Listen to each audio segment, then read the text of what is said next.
Today I would like to spend a few words on a specialistic theme most of the people still know little or nothing about, and which nevertheless in the future will have an important impact on the lives of all of us. You certainly have already heard of Bitcoin, but perhaps you likely are missing all details. More than that, you are probably missing the sequels. I'm talking about the other coins which seek to become an alternative to Bitcoin. Of course, here we won't be able to clear all mysteries on this subject, but we can offer a little panoramic. Bitcoin is an electronic currency which has been created in 2009 and is basically consists in a distributed peer-to-peer database, which ideally is shared by everyone who holds any units of this coin. This ensures that the circulating coins cannot be counterfeit.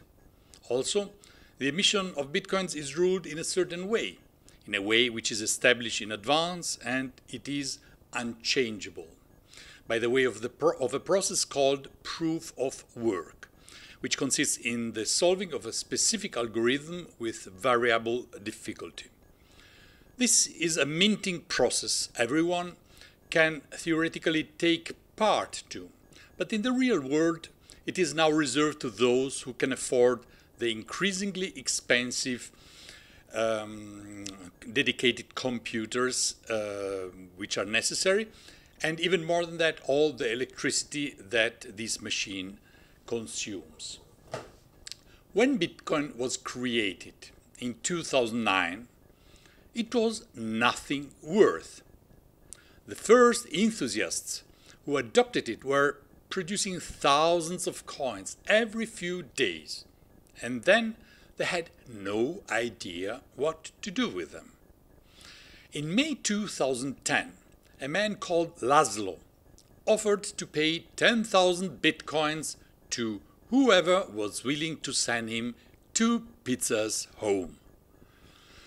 It took some time before someone cared to accept his miserable 10,000 bitcoins offer. And finally, Laszlo eventually succeeded in buying his 2 nice pizzas. Not too bad, he must have thought. 2 real, concrete, tasty, and more than anything, edible pizzas.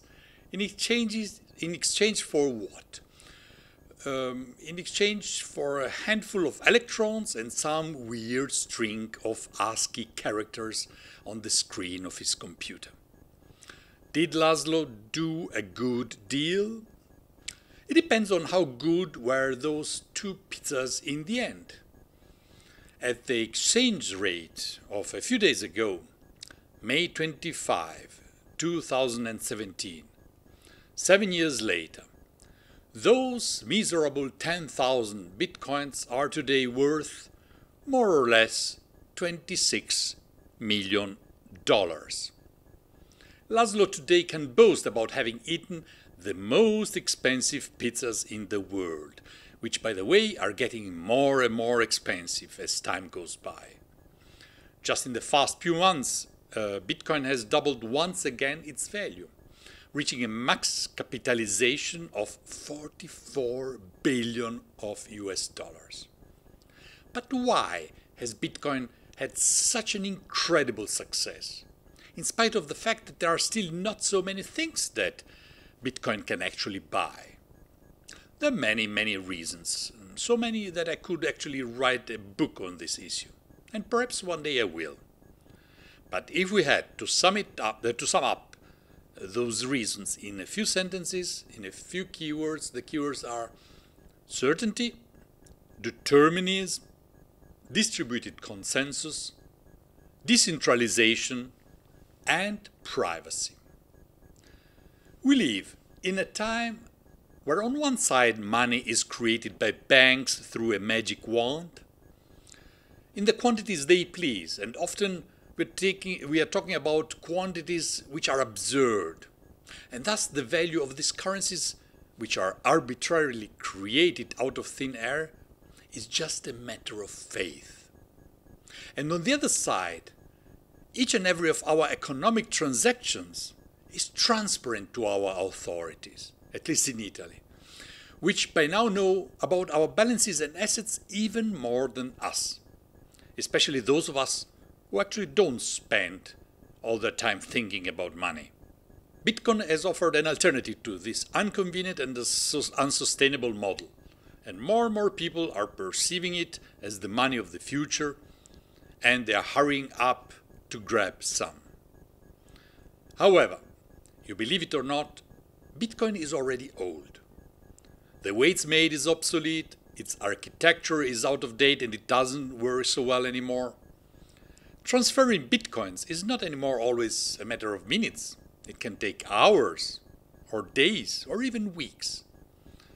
Or you have to pay extremely expensive fees, more than the common banking fees. Bitcoin must therefore be changed. But in the Bitcoin community, there are discussions and quarrels on how it should be changed. This is why Bitcoin will soon more likely split into two different coins. And it's not clear what it will happen then. And this is perhaps why in the past few months we have witnessed a sort of gold run on other cryptocurrencies, which are alternative to Bitcoin, which in the crypto jargon are called altcoins. Yes, there are by now hundreds of alternatives to Bitcoin, and most of them are technologically superior. However, general consensus, which is in the end what gives value to a currency, is still mainly gravitating around Bitcoin, the progenitor, the first comer. But for how long? The next revolution, actually a revolution within the revolution, could happen any moment. And we could suddenly find ourselves with a successor of Bitcoin pushing oldish Bitcoin into retirement. Suddenly. Therefore, should you ever put your hands on some new cryptocurrency of good hopes, beware not giving it away too early, especially for buying a couple of pizzas. There are plenty of cryptocurrencies competing for the succession, and you'll be spoiled by choice. It's impossible to name them all, especially as I don't know them all myself.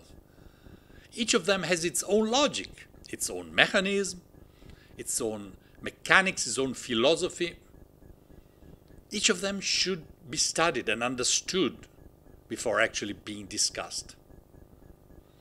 After the so-called proof of work of Bitcoin, the mechanics of Bitcoin, proof of stake has been invented by a coin called peer coin. And then it has been copied by many other coins. With proof of stake, it's the ownership of the coins to stabilize the network and to mint new coins, instead of the computational power of proof of work. Another one, a more sophisticated solution, is the proof of importance, introduced by NEM coins, which in just a few years has reached a capitalization of over $2 billion. And in the beginning, again, you could get those coins for free. Just asking.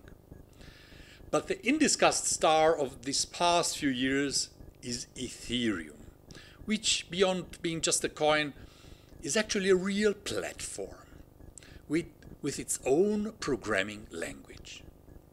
On this platform, anyone can build assets which make use of so-called smart contracts. That's a revolution which is not only a monetary one. In the future, it will probably change and set new standards of the ways people legally and commercially are relating in a society. So, is it already some years that you're regretting to have missed the boat of Bitcoin? Console yourself.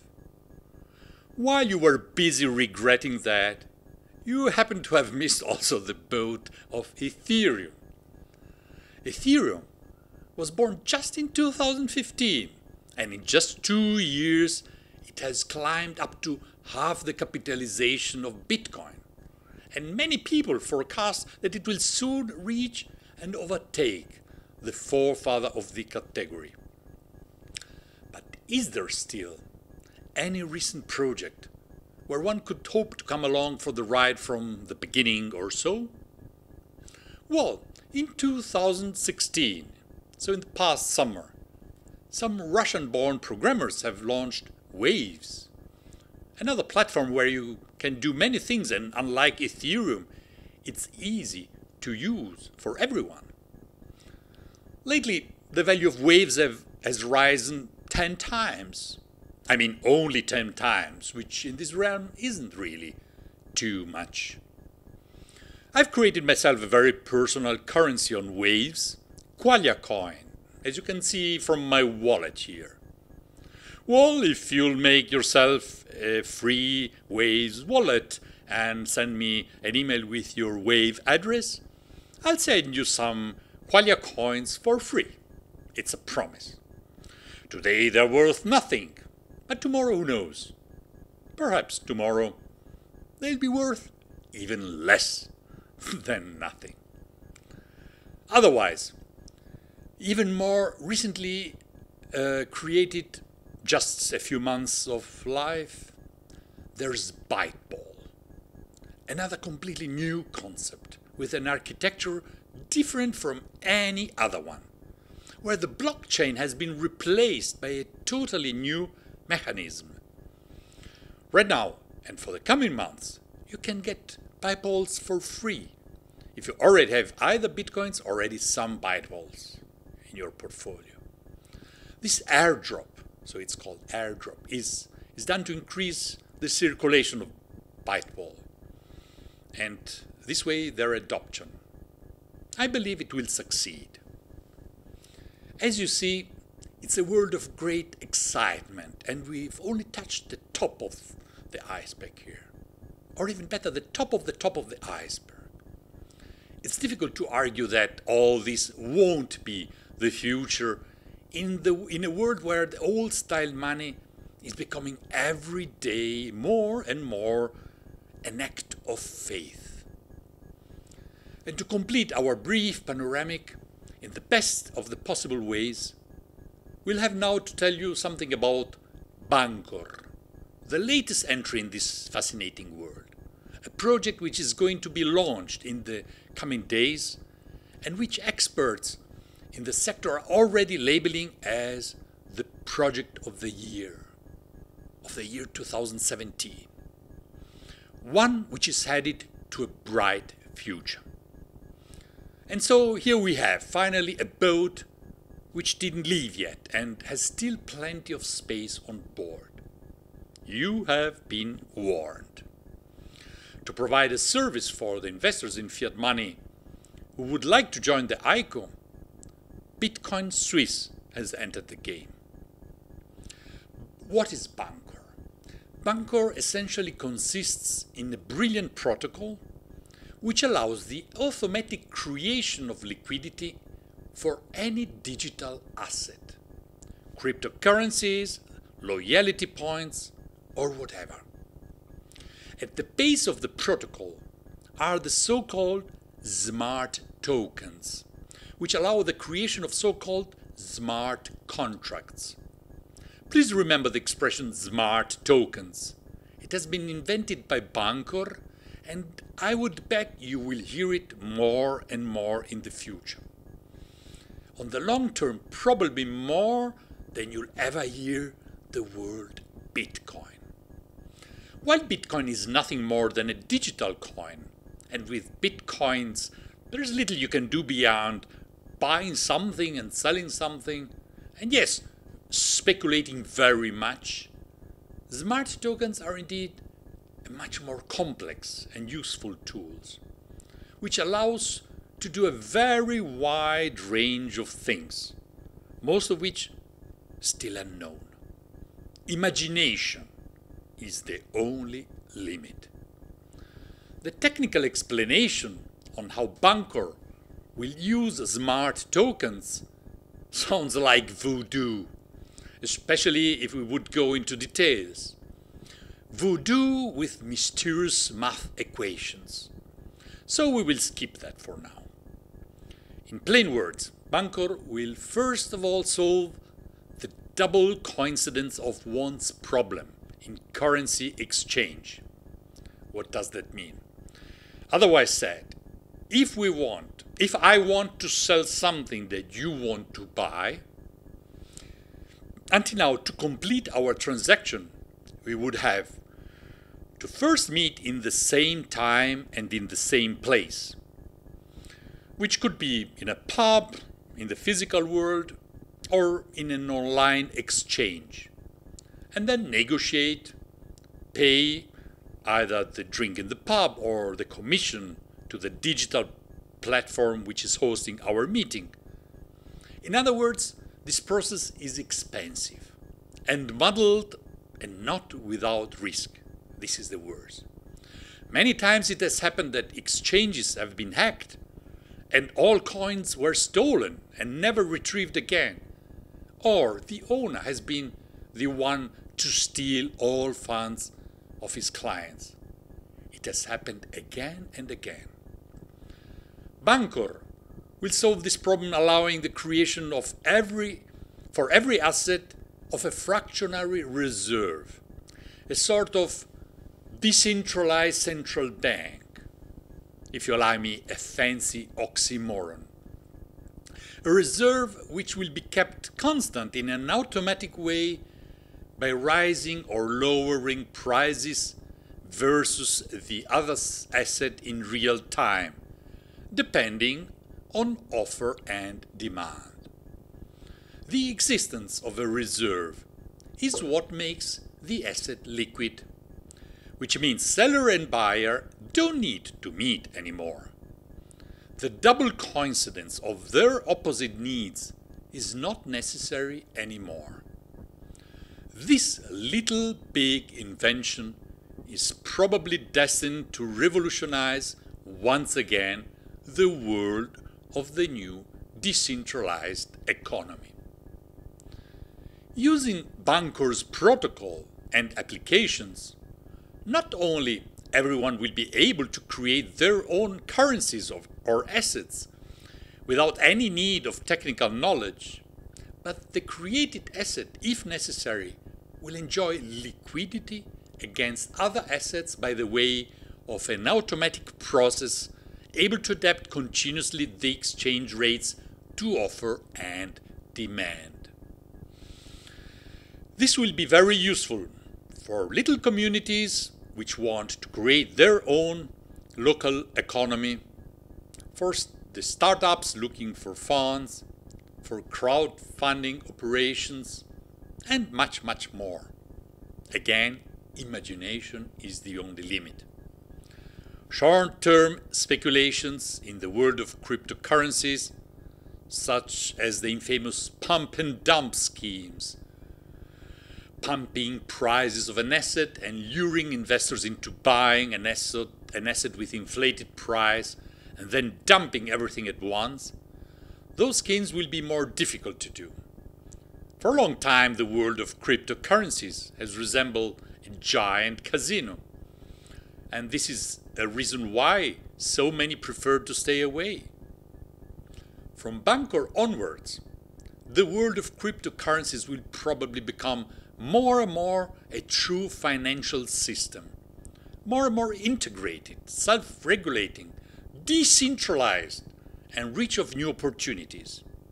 In other words, another step towards that change of paradigm in the world's financial system that in the long term seems to many inevitable.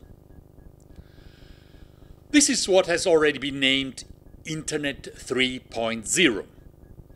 While Internet 1.0 gave to everyone the possibility for the first time in history to express themselves in front of a global audience and to publish freely their own information and opinions, while Internet 2.0 has grouped us all inside social networks, where we are now living even more than in our real lives, Internet 3.0 will perhaps give to everyone the possibility, again for the first time in history, to create our own finance. Or something like that. Only time will tell.